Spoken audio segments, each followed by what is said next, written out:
Correction de l'exercice 15. Alors, la combustion complète du carbone dans le dioxygène produit du dioxyde de carbone. Avant de répondre à l'exercice, on peut déjà écrire l'équation. On nous dit que le carbone, qui brûle avec du dioxygène, nous produit du dioxyde de carbone. C'est ce que nous apprend l'énoncé. Avant de répondre aux deux questions, on va faire un petit retour en quatrième. Nous avions vu qu'en quatrième, lors d'une réaction chimique,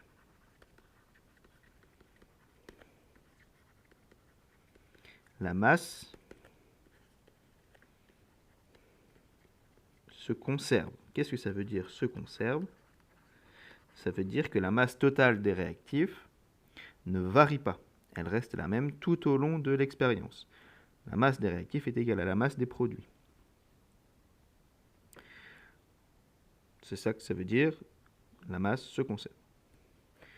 Première question. Au cours de la réaction entre 12 g de carbone et 32 g d'oxygène, quelle est la masse de dioxyde de carbone qui va se former? Sachant que tout le carbone et tout le dioxygène sont consommés. Donc si j'ai tous les réactifs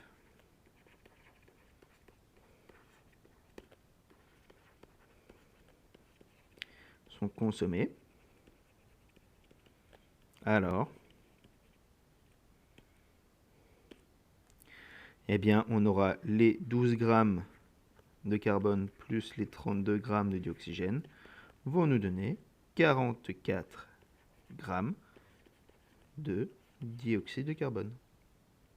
La totalité du carbone plus la totalité du dioxygène va former le dioxyde de carbone parce que dans une réaction chimique, la masse se conserve, donc la masse des réactifs égale la masse des produits, et comme on nous dit dans l'énoncé que la totalité est consommée, donc tout se transfère au produit.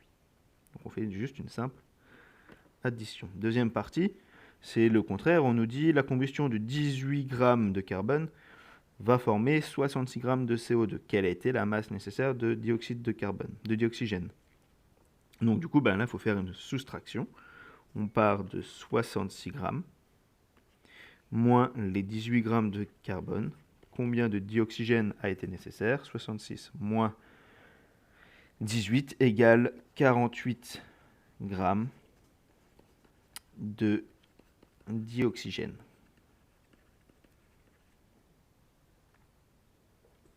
Voilà, fin de l'exercice 15.